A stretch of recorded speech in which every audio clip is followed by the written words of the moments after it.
Neste ponto de encontro, conversamos com Eliana Onaim, secretária municipal de saúde, responsável pelo comitê de contingência criado pela Prefeitura do município de Araraquara em parceria com o Serviço Especial de Saúde. Eliana Onaim, é evidente que já se tratava de uma autoridade médica profundamente conhecida em Araraquara e região.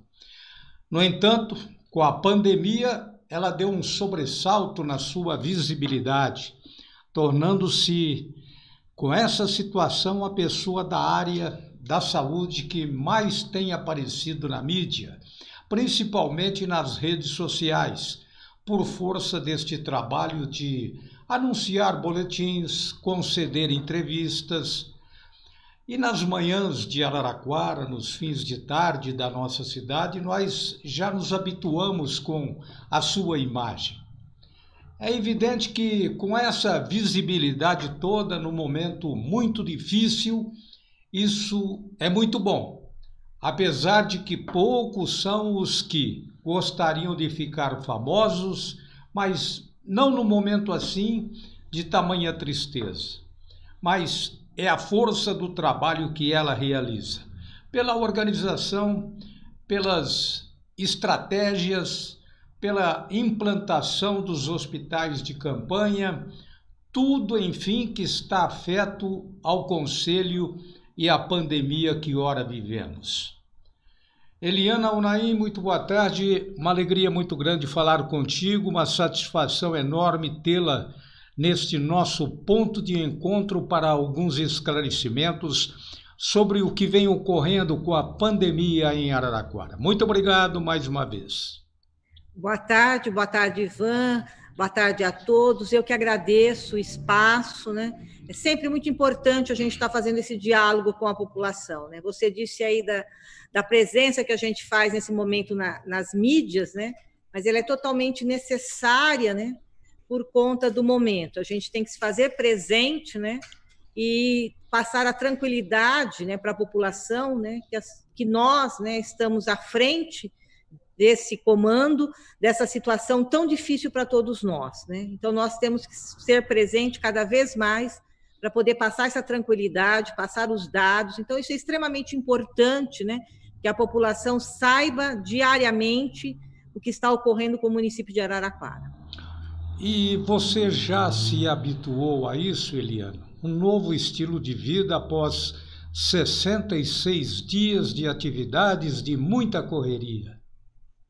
Sim, a vida mudou, né? Eu saio da minha casa às 6h30 da manhã, ontem eu voltei às 20h30, né? E é uma rotina de segunda a domingo, né? Lógico que aos sábados e aos domingos as nossas reuniões são pela manhã, mas isso é fundamental. Eu vejo isso, né, Ivan, como uma missão, né? Eu acho que nada acontece por um acaso, né? E a gente tem enfrentado aí algumas batalhas, né? Enfrentamos o ano passado uma epidemia da dengue, agora uma pandemia, né? No primeiro ano, em 2017, tivemos febre amarela em Araraquara, né? Com óbito, né? Aí tivemos dengue e agora a pandemia. É o mínimo que a gente pode fazer, né, diante da responsabilidade que a gente tem em direcionar as ações e principalmente, né, direcionamento das ações para poder conter, né, mitigar o máximo possível, né, esse transtorno já causado no mundo, no país e principalmente aqui também na nossa cidade. Você acaba de participar de um videoconferência, é verdade? Acompanhando as novas determinações do governador João Dória. Como é que o trem segue agora, ao ser concluída essa segunda fase de combate ao coronavírus? Então, o governo estadual, né, o decreto vai até dia 31, a partir do dia 1º ele tem que fazer uma proposta de flexibilização no estado, ele dividiu em 5 fases, né, essas flexibilizações com serviços que são abertos mediante cada uma das fases. Aí ele fez uma classificação das regiões no estado, né? Que qual região poderia estar em que fase. Então, ela tem uma fase que é a vermelha, né? Ela tem uma que é a laranja, outra que é a amarela a outra que é a verde e a outra que é a azul. O azul seria quase a normalidade, não aquela normalidade que a gente vivenciava antes da pandemia.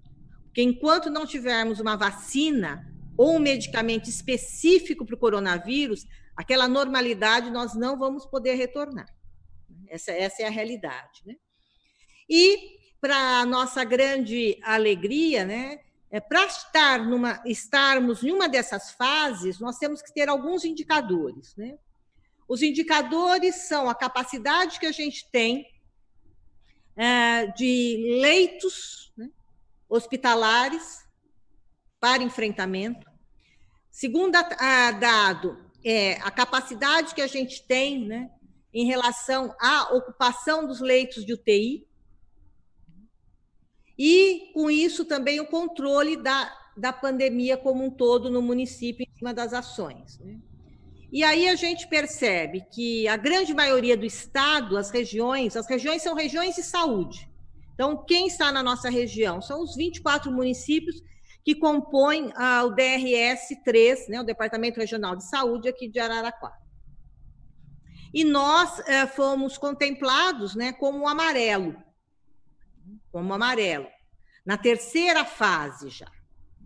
Com isso, agora, às 15h30, o prefeito chamou uma outra reunião para a gente ver como é que a gente vai, diante daquilo que a gente pode estar flexibilizando, né, que é permitido para nós agora uma flexibilização do comércio, dos shoppings, né, de bares e restaurantes, né, como é que a gente vai encaminhar isso.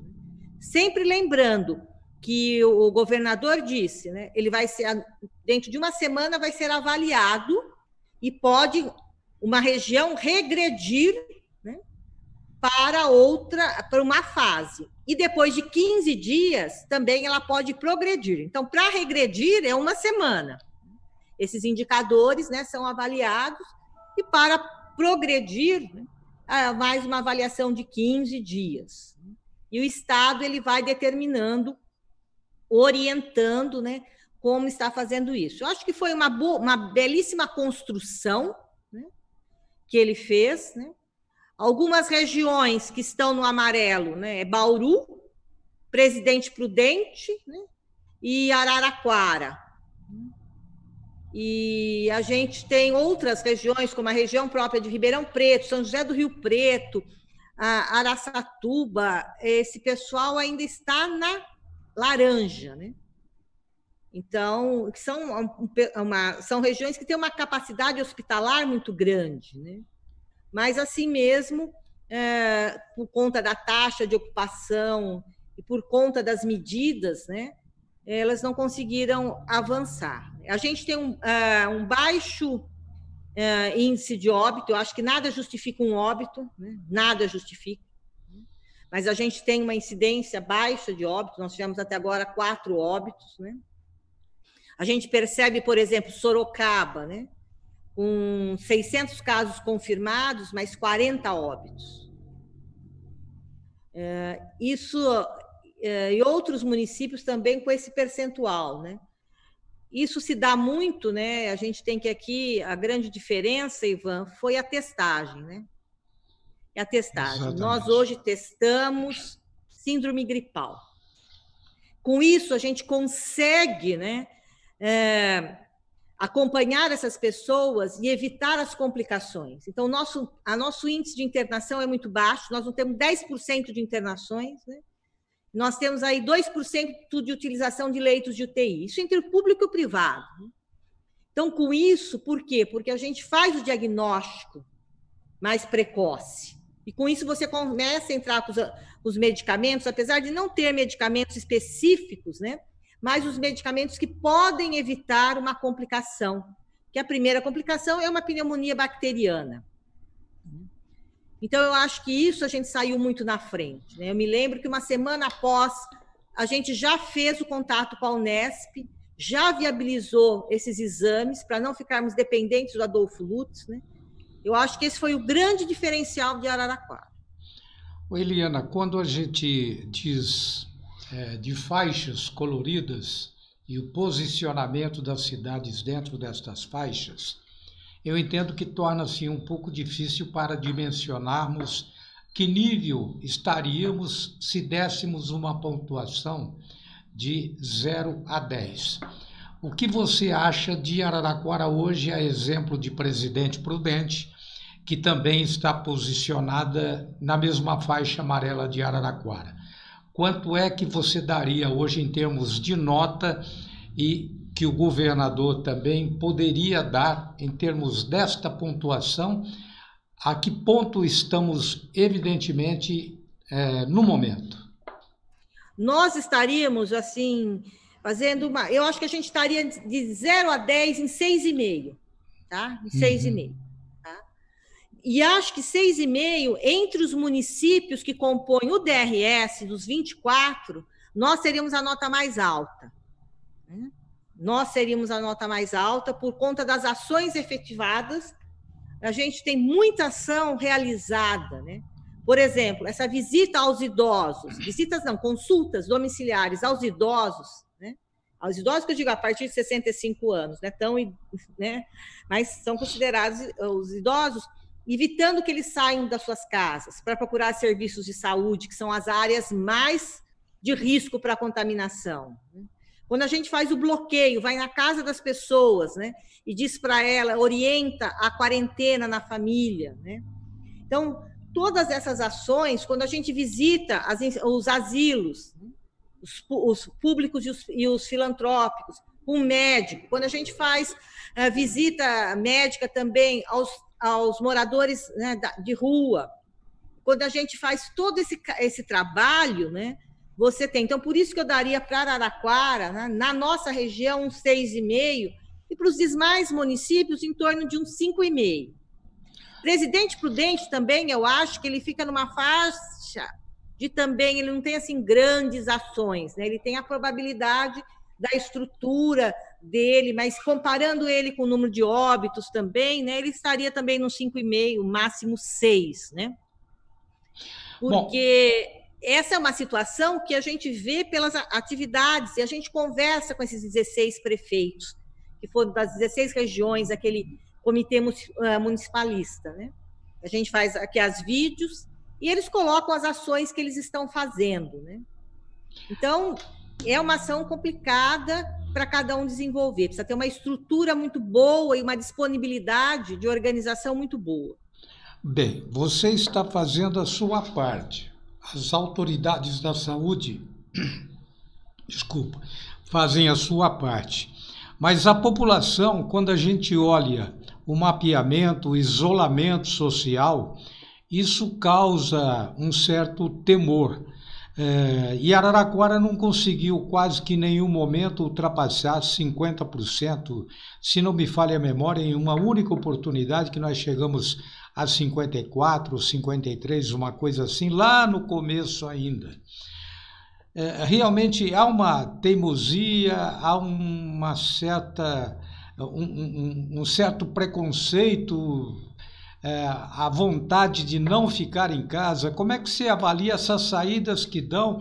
Elas são de extrema necessidade? Não, as saídas não são de extrema necessidade. O que a gente percebe, nesse momento agora, as pessoas não estão aguentando mais o isolamento social. Mas, independente disso, né, desde o início, existia uma descrença, né, que isso realmente pudesse acontecer. E ainda há essa descrença. Quem não teve no seu familiar, né, ou teve alguém do seu relacionamento, ou da sua família, que passou por uma forma branda, né, sem complicação, né, ela não leva isso muito a sério. Né? A gente tem pessoas que têm muito medo, que realmente ficam dentro das suas casas, não saem, se preservam. Mas aqueles que veio, aconteceu, foi algo simples, né? Não teve grandes complicações, né? As pessoas parece que esperam que aconteça muito próximo de si para acreditar no risco e na transmissibilidade, né, que pode ocorrer.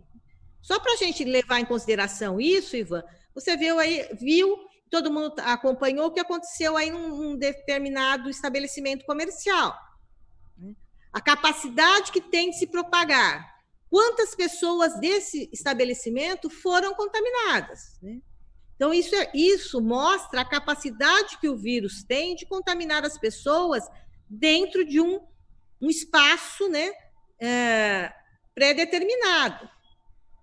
Como essa convivência, né, pode realmente ir. E aí foi para os profissionais que trabalham, foram para suas residências, para suas casas, para seus familiares. Então, enquanto isso não ocorre, né, eu acho que as pessoas não têm essa sensibilidade, né? Eu também acho assim que muitas vezes, né, nós não tivemos uma postura homogênea no Brasil, né, entre tanto o governo federal, estadual e os municipais, né? Cada um dando um direcionamento, né? Ainda no estado a gente teve um direcionamento mais único, mas isso também dificulta muito. Criou uma insegurança? Oi? Criou uma insegurança na população, essa falta de diálogo entre todos os setores? Criou uma falta realmente de credibilidade, em quem eu vou acreditar. Então, isso gera assim, olha, estou vendo que não acontece, estou vendo. Então, assim, eu acho que se a gente for analisar, na minha opinião, enquanto profissional da saúde, que você sabe que eu tenho 34 anos de vida pública na saúde, né, sempre fui funcionária pública, eu acho assim, este é um momento, né, que a gente precisava ter uma homogeneidade muito grande, muito grande. Nós poderíamos ter evitado uma série de coisas, né? Nós não iríamos evitar a pandemia, não iríamos evitar as mortes, mas diminuiria muito isso, né? Se a gente tivesse essa homogeneidade dentro, né, do país, né, em relação a todos os entes executivos, tanto os prefeitos, cada prefeito age de uma maneira, cada governador age de uma maneira, né? E o governo federal age de uma outra maneira. Esse é um momento de união, né? Onde a gente deveria dar o direcionamento. Por quê? Fala de todos os técnicos, de todos que estudam a Covid no mundo. A única forma, né, de evitar a transmissão é o isolamento social.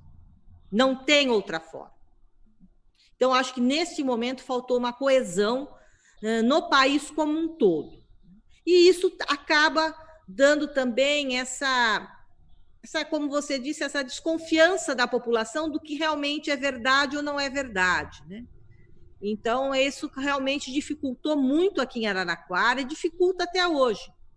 Quando a gente também fala em flexibilização, e as pessoas não percebem que essa flexibilização nesse momento, ela não é para a população de risco. A população de risco é para continuar nas suas casas. É para manter o isolamento social. Sair apenas se for estritamente necessário. E o pessoal acha que a hora que eu for flexibilizar é para todos, né? Infelizmente, não é para todos. E isso também vai ser uma outra luta árdua, né? Conscientizar que eu tenho que me preservar o máximo possível. Eu sempre digo aí nas minhas participações, o trabalhador da saúde, se ele pudesse, ele não colocaria a cara para fora de casa, porque ele sabe, ele está lá na linha de frente, ele sabe aquilo que realmente ocorre, as dificuldades que quem adoece permanece. E ele é aquele que é chamado todo dia, né, para sair da sua casa e enfrentar de cara, né, o problema. Então, é uma questão realmente de credibilidade, de confiança, né, que não existe. As pessoas desafiam isso mesmo. Você disse dos profissionais da saúde a quem nós temos que constantemente apresentar os nossos agradecimentos, enaltecer o trabalho de cada um que se dispôs a executar esse serviço, dando a cara, como você disse, para executar um trabalho. E a estes profissionais, então, homenageamos mais uma vez através deste nosso ponto de encontro. Mas você tocou num ponto importante, Eliana. Em algum momento da sua vida profissional, esperava encontrar isso pela frente, ainda assuntos deste porte, dessa periculosidade, apesar de que você deve ter ouvido falar ou deve ter estudado as pandemias que ocorreram no passado, como a febre amarela, foi uma delas, outras situações de epidemias que aconteceram no mundo. Você esperava encontrar isso um dia? Não, não esperava, e também não esperava estar à frente, né, da Secretaria de Saúde, né, num momento desse. Eu não poderia esperar isso jamais, né? A gente tem na história aí, acho que a última pandemia, que foi a febre, né, espanhola, né, que vitimou muitas pessoas, né? Inclusive meu pai, que hoje tem 94 anos e é totalmente lúcido, ele fala isso, né? Olha, né? A gente fala, olha, toma cuidado, a gente está isolado, né? Ele até morava comigo. Eu precisei tirar ele da minha casa, porque a gente está na linha de frente, tanto eu quanto meu marido. E ele fala, não, mas a gente sobreviveu à febre espanhola, a gente vai sobreviver, etc. e tal. Mas é uma situação realmente que eu jamais esperaria ter que enfrentar, né? E a realidade nossa, né, mudou tanto dentro desses 66 dias, né? Que mudou muito, né? Muito, muito, muito a vida de toda a população, a nossa vida como um todo, a nossa vida profissional, né? E isso, assim, nos preocupa bastante, né?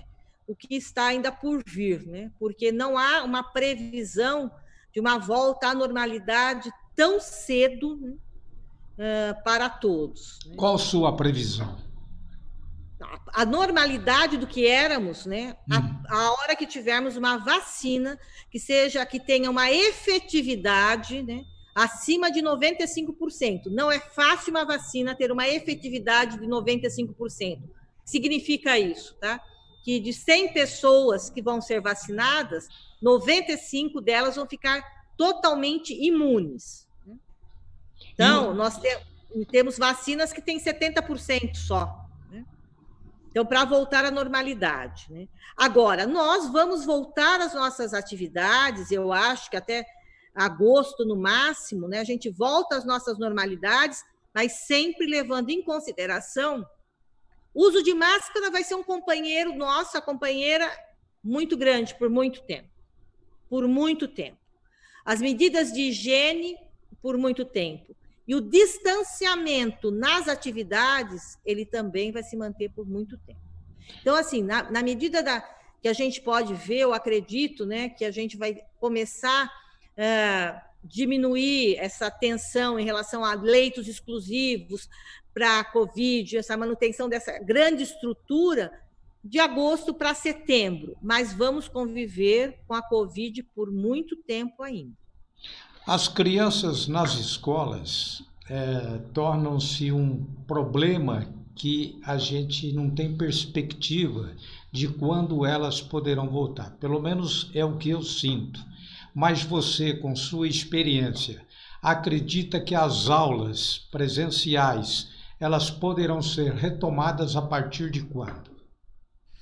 Olha, para você ter uma ideia, Ivan, hoje no programa, né, que o governador disponibilizou, né, que é a quarentena inteligente, como ele chama, ele não tem um posicionamento, o único posicionamento que ele não tem de uma atividade, né, é o retorno escolar.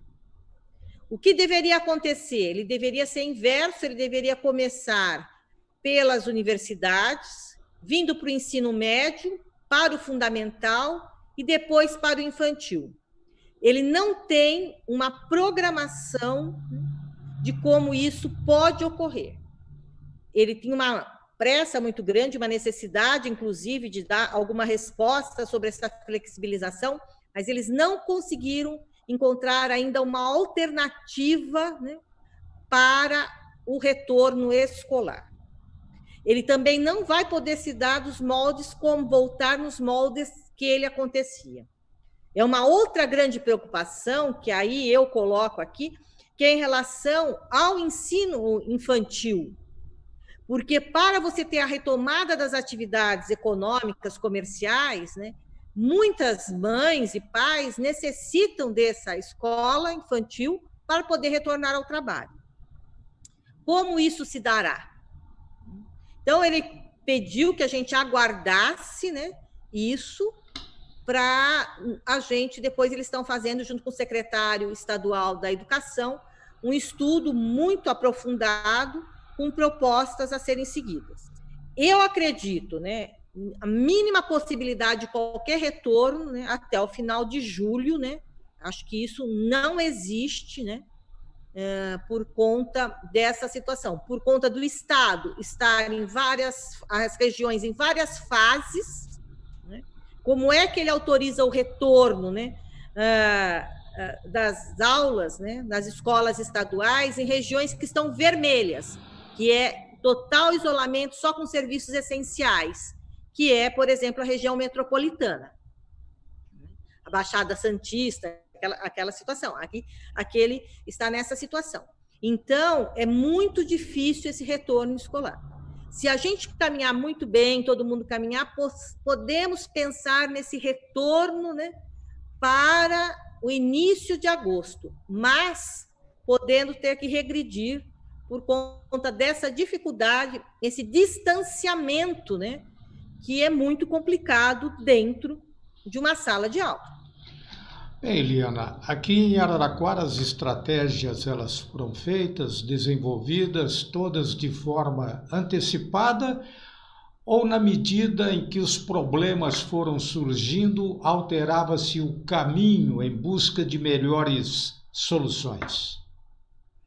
As ações foram todas programadas, né, e cumpridas conforme a gente conseguia aprimorar as ações. Por exemplo, a primeira ação que a gente fez, né, antes até do decreto de calamidade pública e do isolamento social, a gente já instituiu um 0800, né, que isso foi fundamental, já expandimos o horário do atendimento nas 6 unidades, né, em 6 polos de unidades de saúde, né, nas diversas regiões da cidade, e já começamos a estruturação da assistência, que esse é o primeiro passo que você tem que fazer.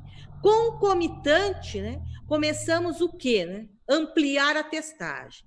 Para você ter uma ideia, dia 3 de abril começaram já as testagens, né, na Unesp. Nós ficamos dependentes do Adolfo Lutz, né, do dia 15, do dia 16 de março, que foi uma segunda-feira, até o dia 2 de abril. E aí a gente já começou as testagens aqui em Araraquara. Então, a gente começou nessa evolução e aprimorando, né, essas ações, né, com o decorrer do tempo. Chegamos a proibir o transporte, né, público, né, gratuito do idoso. Nós instituímos o uso obrigatório de máscara, né, muito antes né, do que o Estado, né, e muito antes do que a União, que hoje até a própria União decretou o uso obrigatório de máscara. Então, a gente foi evoluindo, né, e conseguimos fazer as nossas ações todos num tempo hábil e necessário, né, para poder ter tudo estruturado. Então, nós estamos no momento, né, que a gente está estruturado, continuamos a testagem, porque quando a gente viu no mundo, né, quais são as fases para conter a epidemia, a pandemia? Primeiro, estruturar os serviços de saúde. Testar o maior número de pessoas. Nós continuamos fazendo a testagem, quer dizer, estruturamos a rede, estamos fazendo as testagens. Aí o terceira é fazer o inquérito sorológico, que a gente iniciou hoje em parceria com a Uniara, né? Que é o quê? Fazer o teste rápido de uma forma com uma efetividade maior, que não é através da punção digital, mas através da coleta venosa e processando o sangue, e fazendo com o soro, né, do sangue, porque ele tem uma efetividade de 93%, em detrimento do capilar, que tem de 65%. E com isso, ver as pessoas que já tiveram contato com o vírus, né, para ver qual que é a suscetibilidade da população em Araraquara. Para aí você poder ter um controle maior dessas ações, principalmente na área da educação, que é o mais difícil para você ter essa liberação por conta das condições que eu já disse, de espaço, de distanciamento.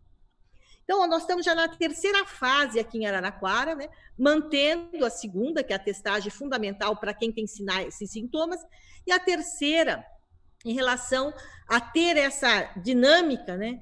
Em relação ao que a população está suscetível ou não ao vírus. Só para você ter uma ideia, hoje foi o primeiro dia, nós fizemos 25 testes entre trabalhadores, os primeiros a serem testados são os trabalhadores da linha de frente, né, na área da saúde. E a gente fez isso em 4 unidades, esses 25, porque a gente está mesclando, né? Dos 25 testes, todos foram negativos. Ai, que ótimo! É bom, mas significa que essa minha linha de frente ele está suscetível à doença. Então, eu tenho que reforçar as medidas, né, de prevenção com esse pessoal, reforçar, né, a EPI, né? Também significa o quê? Que as medidas até agora foram efetivas em relação ao contato que eles têm com a população, mas que a gente não pode abrandar nenhuma dessas medidas, porque esses 25 profissionais testados hoje, eles não entraram em contato.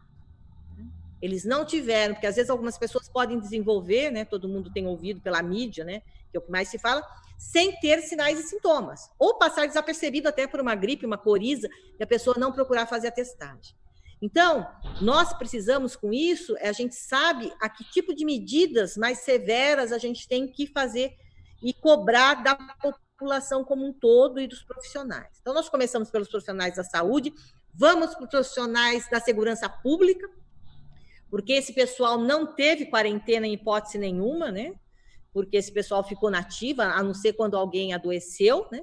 E depois para os trabalhadores da limpeza pública, porque também continuaram suas atividades, e queremos chegar num gel aí, referenciamento da cidade como um todo, para tentar monitorar essa circulação do vírus em Araraquara. Então, hoje nós fizemos 25 testes, amanhã a Uniara já tem condições de realizar 100 testes, né? Que hoje ela fez experimental como é que seria o volume e como seria o tempo gasto, né? E com isso a gente pretende, né, ter uma ideia de como está a situação da população de Araraquara em relação à suscetibilidade do vírus, né? Então, são coisas que a gente vai, né, desenvolvendo e aprendendo com as outras pessoas.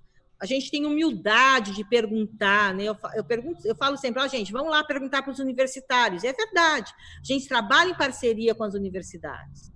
A Faculdade de Saúde Pública da USP de São Paulo, ela está fazendo toda a nossa análise de dados, por uma parceria que a gente tem com eles, para ver a nossa projeção em relação à doença, né? Qual é a probabilidade que a gente tem.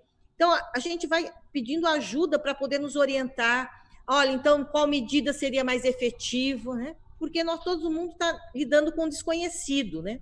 Nós temos aí a UFSCar também nos ajudando através do quadro, monitorando aonde estão os casos, quais os locais, pelo geoprocessamento, né? E várias parcerias que a gente tem realizados, né? E agora, principalmente com a Uniara também, nesse cruzamento todo de dados, nesse levantamento epidemiológico para a gente. Porque a gente tem que pedir ajuda, a gente tem que ter humildade, a gente tem que aprender, né? Aprender com todo mundo, ninguém é dono da razão, né? E ninguém tem domínio total, né?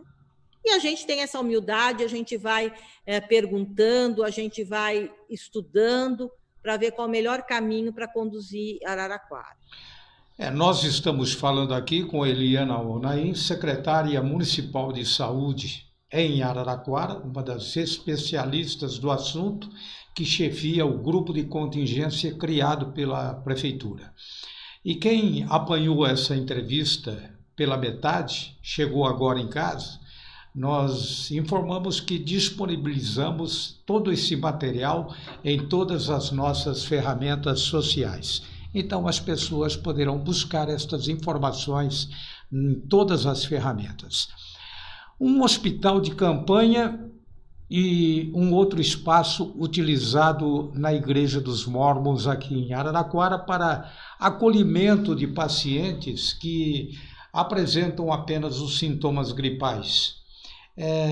sem, evidentemente, a aceleração do corona. O retrato de um e o retrato de outro hoje, Eliana. Então, a primeira ação nossa, né, em relação à estruturação da saúde, foi abrir o nosso centro, de triagem. Então, o nosso centro de triagem para todas as síndromes gripais ficou lá na UPA da Vila Xavier. Então, a UPA ela deixou de atender as outras patologias, né, e ela passou a atender só síndromes gripais. Lá realizando os testes e lá monitorando as pessoas, né?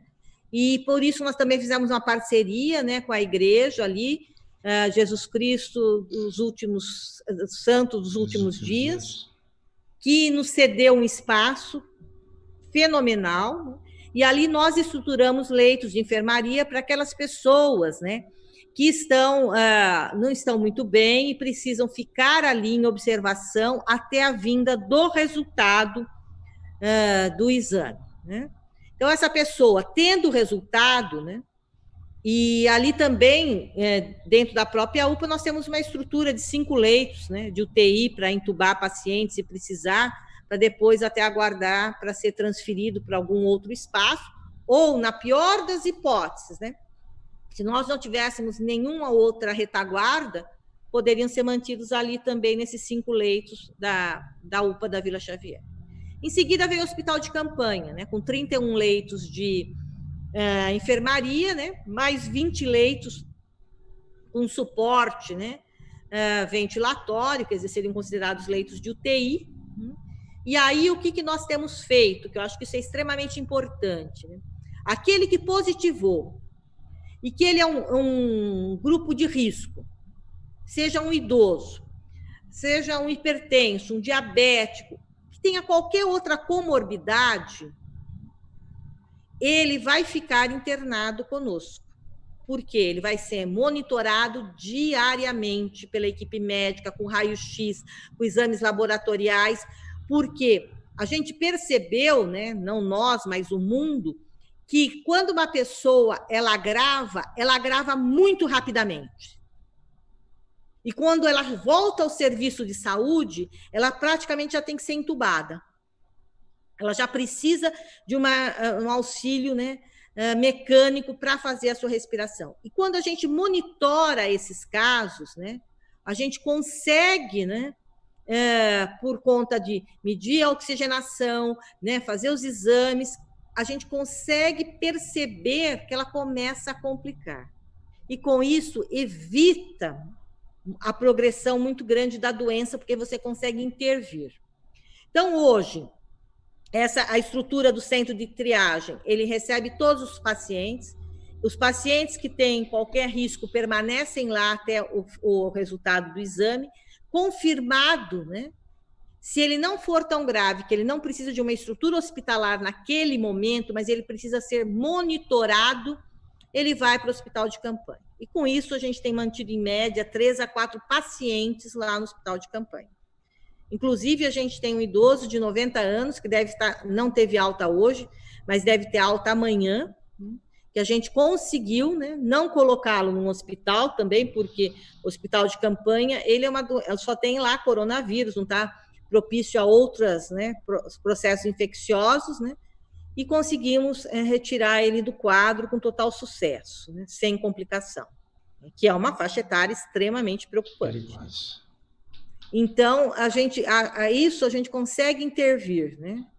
E a disponibilidade que a gente também ofereceu para os municípios da micro-região aqui, dos 7 municípios, que dependem exclusivamente da Santa Casa para internação. Então, esse pessoal também tem disponibilidade, o prefeito está fazendo aí um convênio com eles, né? Para poder eles terem acesso. Independente disso, a gente já recebeu pacientes também deles. E a possibilidade que tem ainda do Ministério da Saúde de credenciar o nosso hospital de campanha. Então, e lógico, fortalecendo a Santa Casa com mais 10 leitos de UTI, só específico para Covid, assim como o Hospital Estadual de Américo Brasilense, o EAB. Então, as nossas estruturas estão funcionando, né? Porque dimensionaram muito? Pode ser. Vou ficar muito feliz se a gente dimensionou demais. O problema é dimensionar de menos. É ter que escolher quem você vai investir. A gente não quer ter esse problema aqui em Araraquara, né, e nem na região. Pelo amor de Deus. Pois é. Então, eu acho que assim, né, está estruturado, está sendo utilizado, é uma estrutura muito boa, né? E aí até eu brinco muito, né, com o prefeito Edinho, né? A gente abriu, hein? Agora vai ser difícil fechar. E então, por conta, né, não só do Covid, a gente fala, né, da necessidade de leitos hospitalares que a gente tem como um todo. A gente brinca bastante em relação a isso. Mas eu acho que isso é fundamental, então isso dá garantia para a população, né? E não só risco de saúde, mas vulnerabilidade social. De repente, você tem uma pessoa que não tem uma estrutura adequada na sua casa para fazer um isolamento.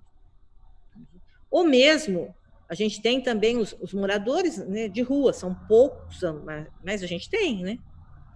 Perto de Ribeirão, que eu fiquei assustada, que diz que tem 7.000 moradores de rua, a gente também, essas pessoas em vulnerabilidade social, essas pessoas que, por exemplo, qual o nosso muito medo é que entre o corona num asilo, né? Isso é muito sério, né? Então, você pode trazer essa pessoa para o nosso hospital de campanha e ali ser seguida, isola essas pessoas, né? E não coloque em risco as outras, né? Então, são ações que você faz e que isso, assim, contribui muito, né, para que não tenha nem o agravamento da doença e nem muito mais a propagação dela, né, em contextos em áreas sociais muito preocupantes. Piracicaba perdeu só numa instituição lá de idosos 7 idosos para o coronavírus. A gente tem que tomar muito cuidado com isso, né? Então, eu acho que a gente está caminhando, né? Diante de todas as dificuldades, a Araraquara está caminhando e dando um pouco de tranquilidade para a população em relação à situação de saúde, né, do município.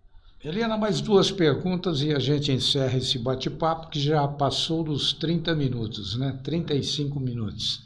Nem percebemos. Né? Exatamente, mas é uma conversa esclarecedora, tá certo? Ainda que extensa essa matéria, mas de qualquer maneira, a população tem que estar ciente daquilo que vem ocorrendo. E nada melhor do que ouvir uma especialista, a pessoa que está à frente de toda esta movimentação. Você falou do prefeito. O prefeito ele investiu bastante, investiu pesado.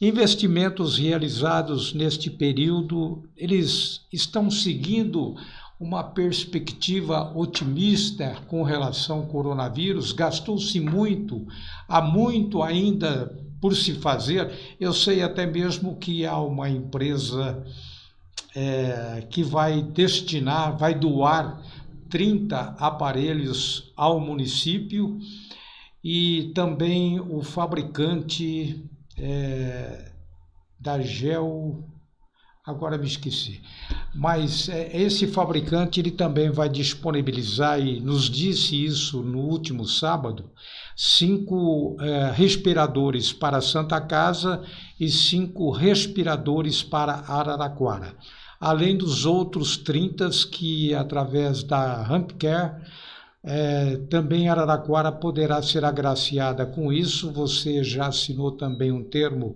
de doação com essa empresa. Há perspectiva de quando esses equipamentos vão ser entregues? Olha, a perspectiva era para essa semana ainda, tá? Que eles sejam entregues, né? Eles estavam finalizando, eles têm toda uma documentação, né, fiscal, essas coisas para providenciar. Nós temos os nossos respiradores. Nós temos 13 respiradores eletrônicos, né, que ventilam pessoas de 500 gramas a 150 quilos, que são esses que já estavam nas UPAs, né? E temos também os outros ventiladores que a gente comprou da empresa aqui em Araraquara, né, que também ventilam as pessoas. Desculpa um pouquinho. E aí, esses outros virão contribuir. Em relação também aos gastos, né? A gente não vê saúde como despesa, mas investimento mesmo, né? Tudo aquilo que foi adquirido para o hospital, ele vai ser disponibilizado para a rede como um todo. O hospital de campanha, né? Isso, o hospital de campanha. Por exemplo, para a própria unidade do Melhado, né? E sobrando respiradores, é lógico que nós vamos fazer o quê, né? Entregar para a própria Santa Casa, para os hospitais que precisam, né? Porque a gente sempre teve essa grande dificuldade em relação ao número de respiradores, né? Por conta dos leitos de UTI que a gente tem hoje. Então, é um grande investimento, tudo isso vai ser reaproveitado. Nós recebemos recursos, né? Do governo federal, do governo estadual, dos Ministérios Públicos, Ministério Público do Trabalho, Ministério Público Estadual, Ministério Público Federal, várias doações, estão todas lá discriminadas no portal do Transparência. Ontem nós recebemos um elogio do Tribunal de Contas, né, que uma das poucas cidades que está alimentando corretamente o portal da Transparência em relação à Covid é Araraquara. Eu tenho uma pessoa na secretaria que é funcionário de carreira, né, que só faz isso. Ele faz a prestação de conta de tudo aquilo, né, do que entra, do que sai, são contas específicas da Covid. Então, as despesas tinham que ser necessárias nesse momento, né? O que a gente não queria, né, passar para a história, né? Além de não queríamos passar para a história, como nesse momento estarmos numa pandemia, né? Acho que o mundo inteiro não queria isso, mas de que faltou assistência em Araraquara. Então, quanto a isso, a gente está tranquilo. O que a gente trabalha muito é para não termos complicações, não termos óbitos, né, e diminuir a transmissão em Araraquara. Então, esse agora é o nosso grande objetivo, e também mitigar os problemas sociais, né? Nós tivemos uma grande rede de solidariedade, a gente tem uma grande rede de solidariedade, né, que atua junto, né? Nós tivemos a felicidade, né, a perspicácia de, junto com a saúde, inserir, né, o social, porque a gente tem muita gente desempregada, a vulnerabilidade social é muito grande nesse momento, e para poder dar um auxílio para essa população. E agora, né, na possibilidade da retomada econômica, até que essas pessoas, né, o Brasil vai enfrentar uma grande dificuldade econômica. Não é só retomar, abrir as portas, né, dos que estão fechados. A gente sabe que o momento é muito complicado, né? E com isso a gente poder trabalhar em conjunto para que a gente possa ter um progresso quanto antes, né, e o Brasil caminhar, né, a gente sabe que não é fácil, mas para uma normalidade, né, e uma melhoria econômica, né, e social mais rapidamente, né, já que isso foi uma grande divisória, né, em relação ao crescimento do país, né, que poderia ser diferente se a gente não estivesse nessa situação, né? Não só do país, como do mundo como um todo. Agora lembrei, é Biogel, a empresa que está alocada dentro da IESA e que está montando a fábrica aqui em Araraquara para poder produzir esses aparelhos, dos quais ele me garantiu que 5 serão doados à prefeitura do município de Araraquara e 5 serão destinados à nossa Santa Casa. Além disso, também há a empresa Hempcare, que vai destinar 30 aparelhos que serão ou estão sendo já fabricados pelo próprio Paulo Tarso da Biogel, e isso então será entregue brevemente aqui em nossa cidade. Eliana, muito obrigado pela sua atenção, foi uma alegria muito grande tê-la conosco neste espaço de tempo. Sei, evidentemente, dos seus compromissos, mas era uma forma também de segurá-la para que pudesse apresentar estas informações, uma espécie de relatório àqueles que seguem o RCIA em Araraquara. Muito obrigado pela sua participação e disponha da gente. Parabéns pelo seu trabalho. Muito obrigada, é sempre uma alegria, foi bom revê-lo, a gente revê muito assim, mas não conversando, né? Ivan, fiquei muito feliz em estar presente no RCI, me coloco à disposição, este é o meu papel, tá? A qualquer momento, a qualquer hora, e prestar todos os esclarecimentos, né, à nossa população. Fiquem tranquilos, a gente está aqui, a gente está trabalhando, a gente conta muito com pessoas como o Ivan, né, que são da imprensa, que estão aí ajudando, né, a tranquilizar a população e passar informações. Então, muito obrigada, me coloco à disposição a hora e o dia que vocês quiserem para uma nova conversa e para a gente poder trazer tranquilidade à população de Araraquara. Então, tenham todos uma boa tarde. Evan, muito obrigado, um grande abraço e sucesso. Muito obrigado, Eliana, e transmita também o meu abraço ao seu marido, o Onaí. Com certeza. Ele gosta muito da sua família, né? Exatamente, nós somos interligados lá. Isso mesmo, né? Muito bom isso. Um abraço a todos vocês, um abraço ao Edinho, prefeito municipal, e parabéns pelo seu trabalho, parabéns também ao pessoal lá do Serviço Especial de Saúde, ao Walter Figueiredo, que vem dando todo este apoio também ao trabalho do município. Muito obrigado, Eliana, até a próxima. Até. Encerramos assim o nosso ponto de encontro. Hoje nós conversamos com a secretária municipal de saúde, Eliana Onaim, que dirige o grupo de contingência criado por decreto pela Prefeitura do município de Araraquara. Muito obrigado a todos e até a próxima.